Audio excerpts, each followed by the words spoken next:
This morning I'd like to begin by talking about the temptations that we may face from time to time to advance our own agendas above that of others. I want to clarify that it is never a sin to be tempted. Sin happens when we give in to that temptation. Take, for instance, our very first president, George Washington. I don't know if you realize this, but our nation actually came closer than we would like to think to having a king rule us rather than a president. That's because the founding of this nation was a very rough process, and mistakes were probably made along the way as well.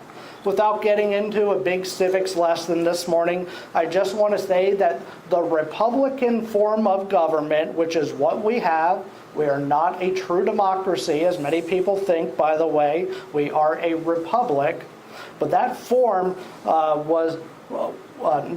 had never been successful on such a large scale before the United States. When they were first getting organized and started, the different branches of government were all vying for power. The states were vying for more power against themselves and against the federal government, and all that had to be worked out. And it was difficult at first to get everyone singing out of the same hymn book, as they say. During all these growing pains, the early government became short on money, and even the army was not being paid, and problems snowballed from there. Colonel Louis Nicola served under General Washington before he was president, and he and some colleagues wrote a letter to General Washington. They suggested completely scrapping this Republican government experiment and reorganizing the United States as a monarchy ruled by a king. And I think the fact that the army wasn't being paid, and these were colonels and generals, might have had a lot to do with that. But they determined also that a monarchy would provide much more stability for this new nation. Furthermore, they thought that General Washington would be a wonderful choice for America's first king. Now, before I tell you how Washington responded, think of our government leaders today. Who among them do you suppose would turn down the opportunity to become king or queen, if it's a woman, obviously? I don't think there's too many that would turn down that kind of power. But now how about us here? Let's say the majority of Americans polled said they wanted a king or a queen and they were going to scrap everything, and they wanted you to assume that role. Would you accept it? It's a lot of power to turn down. Think of all the laws on the books that you could change unilaterally if you were king or queen. For instance, there's some odd laws that we have on the books. Out in Colorado, it happens to be illegal to collect rainwater in a bucket. You can get rid of that. You say, I am king or queen. You can collect as much rainwater as you want, however you want. In Nevada, it is illegal to have camels on the highway. Okay? It's actually on the books. You could, if you think that law is an affront to the dignity of camels everywhere, and you want to get rid of that, you could do that if you were king or queen.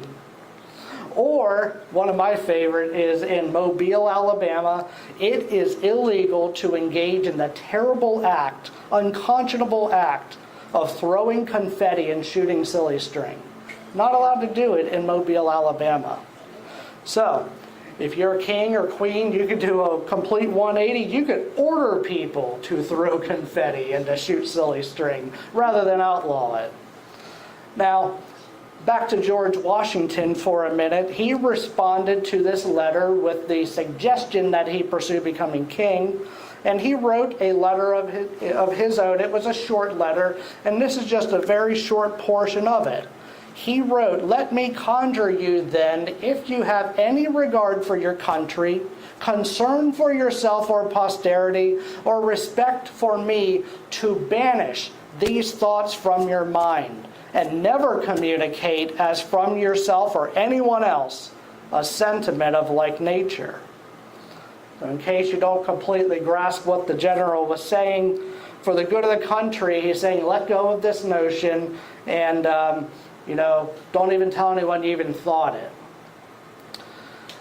General Washington was willing to turn down this temptation to seize a great deal of power for a greater good. In the Bible, we have a situation that is similar in significant ways that we're going to look at this morning. Last week, we talked about young David, who he defeated the giant Goliath, and a lot happens in a short amount of time in these books of Samuel. So in just 2 chapters since then, David grows, and he becomes a warrior alongside King Saul. But since David's popularity starting to exceed that of Saul, the king gets jealous of David, and he seeks to do him harm. Meanwhile, Saul has a son named Jonathan, and he has become a very good friend of David. So Jonathan finds himself caught between a rock and a hard place. On one hand, he knows he must serve his father, who is also his king, but on the other hand, he loves David, and he knows that David doesn't want to do anything wrong. He's more or less a good guy, as we would describe him. And so these two things for Jonathan are at odds with each other. This is where we pick up the story in 1 Samuel chapter 20. And like last week, I'm just going to read a relatively smaller part of a much larger story because we're going to focus our attention more so and not get bogged down with too many unnecessary details. So reading in 1 Samuel 20, the first 17 verses, it says, Then David fled from Naioth to Ramah and went to Jonathan and asked, What have I done? What is my crime? How have I wronged your father that he is trying to kill me? Never, Jonathan replied. You are not going to die. Look, my father doesn't do anything, great or small, without letting me know. Why would he hide this from me? It isn't so. But David took an oath and said, Your father knows very well that I have found favor in your eyes, and he has said to himself, Jonathan must not know this, or he will be grieved. Yet as surely as the Lord lives and as you live, there is only a step between me and death. Jonathan said to David, Whatever you want me to do, I'll do it for you. So David said, Look, tomorrow's the new moon feast, and I'm supposed to dine with the king. But let me go and hide in the field until the evening of the day after tomorrow. If your father misses me at all, tell him David earnestly asked my permission to hurry to Bethlehem, his hometown, because an annual sacrifice is being made there for his whole clan. If he says, Very well, then your servant is safe.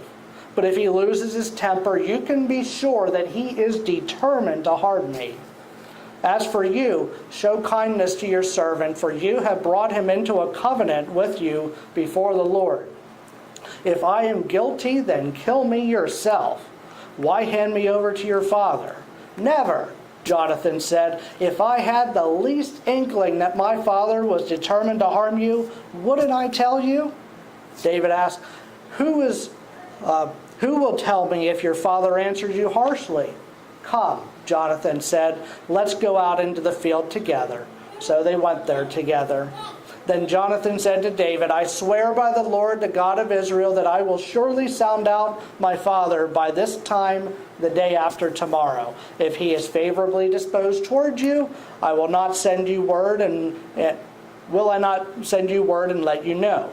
But if my father intends to harm you, may the Lord deal with Jonathan, be it ever so severely, if I do not let you know and send you away in peace. May the Lord be with you as he has been with my father, but show me unfailing kindness like the Lord's kindness as long as I live, so that I may not be killed. And do not ever cut off your kindness from my family, not even when the Lord has cut off every one of David's enemies from the face of the earth. So Jonathan made a covenant with the house of David, saying, May the Lord call David's enemies to account. And Jonathan and David reaffirmed his oath out of love for him, because he loved him as he loved himself. May the Lord's blessing be added to the reading and hearing of his holy word. So in this passage, Jonathan shows us how he is willing to humbly follow the will of God, even when it means to do so, he gives up the promise of great notoriety and fame for himself. You see, like George Washington, who virtually had the title of king handed to him but turned it down, Jonathan knew that according to the typical lines of succession, in the event his father, King Saul, ever dies, the crown should be transferred to him as the oldest son. The problem is, that's not the way God had the thing planned. David had already been anointed king by Samuel even before the incident with Goliath. So Jonathan has a choice to make. Should he honor the will of God, which doesn't give him the crown, or should he go ahead and pursue the crown just because that's the way it should go according to man's law? Jonathan realizes this is David. This is his friend whom he loves, and he knows David. He knows he is more or less a good guy. When Jonathan weighs the scales, it's no contest at all. He chooses his friendship with David and honor to God over his aspirations of wearing the crown someday. David also knows that Jonathan would have something to gain to get him out of the way. David is testing Jonathan here to see if he truly is honorable enough by even suggesting that Jonathan just kill him right now if he is going to align with his father in an effort to gain the throne. Every day we undergo similar tests like this. Every person you encounter in a day's time is testing you to see if you are just like everybody else, or do you really care? And I admit I don't always pass the test either. But I do know that with God's help, I pass the test more often than I did years ago before I was saved. The question is, do people see the light of Jesus shine through you in all the things you do? And you don't have to inform everyone that you meet that you are a Christian. If the Spirit is truly in you, chances are they're going to know. When you read a little further, you see that Jonathan and his father have a very serious argument at a dinner table, and Saul accuses Jonathan of being in league with the enemy. This is where Jonathan finally sees for himself that his father would in fact kill David if he ever had the opportunity. So try to put yourself in the shoes of Jonathan now. It's not an easy situation to be when your father hates your best friend. At first, Jonathan doesn't want to think there's any way that Dad's going to do this. But Saul quickly proves him wrong and reveals his hand. So it was only one chapter earlier we had skipped, because we're not going through every verse here. 1 Samuel 19:6, Saul said to Jonathan, "As surely as the Lord lives, David will not be put to death." Well, nothing changed since then other than the fact that now King Saul has stopped lying about it and is admitting that, yes, he wants David out of the picture. When you read on, you get a bit of a sense of the shouting match that takes place at the dinner table. And the author tells us Jonathan is irate at this because he has good reason. His father is acting completely irrationally against his best friend. Later on, Jonathan confides in David and he confirms, yes, my father is out to get you, and as a result, you need to get out of here as soon as possible. If they were making a movie about this story, this would probably be the scene, the tearjerker scene, where you have, the very dramatic background music and all that kind of stuff, where best friends are being forced apart in a life or death situation. At the time, Jonathan and David didn't even know that they would only meet each other one more time in their lives this side of heaven after this exchange takes place. But the good thing is Jonathan left no doubt in David's mind where he stood. Jonathan did what he could to prove to David that their friendship came first, and not his desire for the throne or the wishes of his father. Their friendship, which was rooted in honoring God, was stronger than either one's personal gain. And that's the kind of friendship that Jesus offers each and every one of us. At least Jonathan, unlike Jesus, didn't have to die for the well-being of David. Jesus, on the other hand, died for each and every person who would come to faith in him. It was Jonathan's selfless love that we see another picture of Jesus. Jonathan accepted that it was God's will, that he would not be king, even though it seemed like he should be the next one up from a human perspective, of course. But David wasn't off the hook here. He was sort of in a similar boat too. For the remainder of the time, we're going to look at the story from David's point of view. Since he was already anointed king of Israel, I think that most people in that situation wouldn't want to wait to take the throne. It's sort of like, okay, God, you anointed me, and all right, let's get to work. Okay, put me on the throne, and we'll get to business. But that wasn't the case with David. It was a way of God saying, yes, David, I have a plan for you, but you have to wait first. How many of us would like that? It's like an illustration I used last week. Maybe you're stuck in a dead-end job, and you have the option to use this job that you may not really care for that much as experience or a stepping stone to something better. And at least you can make the most of it in that way. As far as David is concerned, he should be getting used to, by this point, to waiting. Because God, the day that David killed Goliath wasn't the first day that David slung a slingshot. He had been working on this and practicing his aim, certainly for many, many days, weeks, months, and maybe even years, until he got to a point where God put him up against the giant, and he literally ran towards him and let it fly and hit him right square in the forehead. Now the stakes are higher here, as he knows one day he's going to be king. But that job is going to take some maturing from him, and apparently he would have to mature while being on the run from his own king. I'm sure none of us have been in this exact situation of David, where he literally feared for his life, but we can generalize things and apply it to our lives. What happens when things don't go our way? If you remain true to God, and if you don't mope around, and if you don't feel sorry for yourself, in time, your character should mature. You won't walk around very arrogantly, like the world owes you something, and you will be humbled by the experience.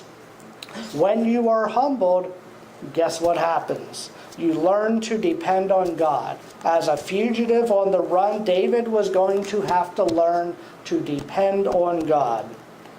He was no longer going to be living in the king's palace without a care in the world as far as where his next meal was going to come from. Sometimes lavish living can make a person soft. So in some time in the real world is often the prescription that some people need to tough it up, to mature in their character, and to learn to rely on God. God knew David had what it took to be a better king than Saul, the man that the Bible says God regretted he made king. But David had to mature and be taken out of his comfort zone in order for that to happen. And I would say more often than not, if you don't feel like you're being tested, then you're probably not growing in the faith either. And that is a bad thing. David grew because he didn't want to do what most men would do. He could have easily thought, since I'm already anointed king by God, why not take matters into my own hands? I'll just challenge Saul to a duel to the death. Whoever wins is going to be king, and I know that God picked me. That's not the way God wanted it to happen, and David knew that. That's the kind of thinking that we need to try to avoid, because there's two parts to God's will. There is the thing that will happen in the end, but there's also the means to that happening. And God cares about both parts. There's many reasons why God didn't have David assume the throne at that time. He wanted David to be humbled. That's certainly one of the reasons. And what is more humbling to be on the run for your life when the king knows, or you know the king wants you dead? We know David was also a very deep thinker because he wrote so many of the beautiful Psalms. He pours out his heart. And if you go through the Psalms this week, which I would suggest doing, look at the beginning of each one. Many of them tell you a little about the situation. Like Psalm 3 says, a psalm of David when he fled from his son Absalom. Well, you know David's not going to be in a very good place when he's writing that one. Or Psalm 51 is a very popular one. It says, this was written when the prophet Nathan came to David after he committed adultery with Bathsheba. Well, you know that's going to be a heart-wrenching one as well. Or Psalm 56 says that was written when the Philistines had seized David in Gath. That's only 3. There's plenty more there. And I admire songwriters, which is what David was. He was a songwriter. And these people have a certain intelligence. And it's not necessarily the book smart kind of intelligence, but these are people who can perceive emotions and patterns of behavior, and they can see through all that and make sense in a poetic fashion. And I'm sure while David was on the run, I'm sure things are going through his mind that I don't want to be the kind of king that I am now on the run from, too. Maybe he's thinking, I want to go the extra mile and be an honorable king whenever I have the opportunity. When we think of being tempted to go outside of God's will, look at Jesus. In Matthew 4 and Luke 4, parallel passages, we see Jesus being tempted in the wilderness by Satan. Satan offers Jesus all the kingdoms of the world right then and there if he kneels down and worships him. Jesus knew that if he stuck to God's plan, he was going to have that, but Satan was tempting him to take the easy way out, which in the end would not satisfy God's will.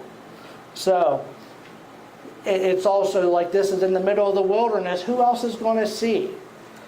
Despite all that temptation, Jesus, of course, didn't take the easy way out, and he ended up going to the cross for us.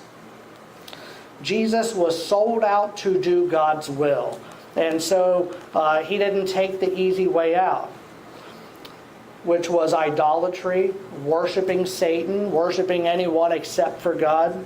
Jesus experienced temptations like we do, and like David did as well. Jesus knows how we feel when we are in those situations, and he provides a way to overcome those temptations through prayer, through immersing yourself in God's Word, through the community of believers. There's so much work that the enemy has to do that he can't possibly constantly be harassing any one of us, because then he just wants to move on to the next easy target. So I think it sums up David's situation with words from the 21st century British evangelist named Alan Redpath. I happen to like a little about this guy as I became familiar with him. He was actually an accountant, okay? There's more than one who went into the ministry. And he was in as I said, the early 20th century. I think he died in 1989, so he's a relatively recent figure.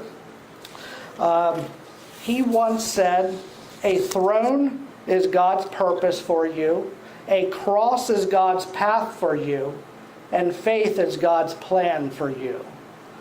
The faith that God instills in us takes us many places. Some people travel the whole way around the world, while David's voyage took him through the wilderness. Where is God's plan and faith taking you? If you don't know what his will is, then I would suggest asking him and then submitting to that will. Oftentimes God doesn't show us the whole picture at once. For example, when I entered into the seminary, God didn't tell me that the Schaefer's Valley Church of God is what he had in mind for me. He took me one step at a time, one course at a time, and he took care of the rest. And that was more or less a 4-year process. There were ups and downs, but in the end, he never failed me. And I can see that with hindsight looking back now. the story of David and Jonathan is probably one of the most heartwarming and heart-wrenching chapters in the whole Bible. We get a glimpse of what godly friendship looks like, and we get a glimpse of what it takes to follow God. There's so much in the chapter we can learn about both men, Jonathan and David, and we can see how they both represent Jesus in different ways. The humility of Jonathan is a picture of Jesus in the way Jesus knew he was royalty, but he humbled himself to come to earth and give that up for a period of time to live the life of the son of a poor carpenter. Jonathan didn't get in the way of David because he knew that was God's will. David is a picture of Jesus because he knew that God chose him for a very specific purpose, being king of Israel, even though he was being unfairly persecuted, just as Jesus was. But like David and Jonathan, I urge you to seek God in all that you do. Things won't always make sense, and the enemy is going to be on your back the entire time. But remember that God honors faith, and the way that we exercise our faith is by following God through His Son, Jesus Christ. Let's close out now with a word of prayer.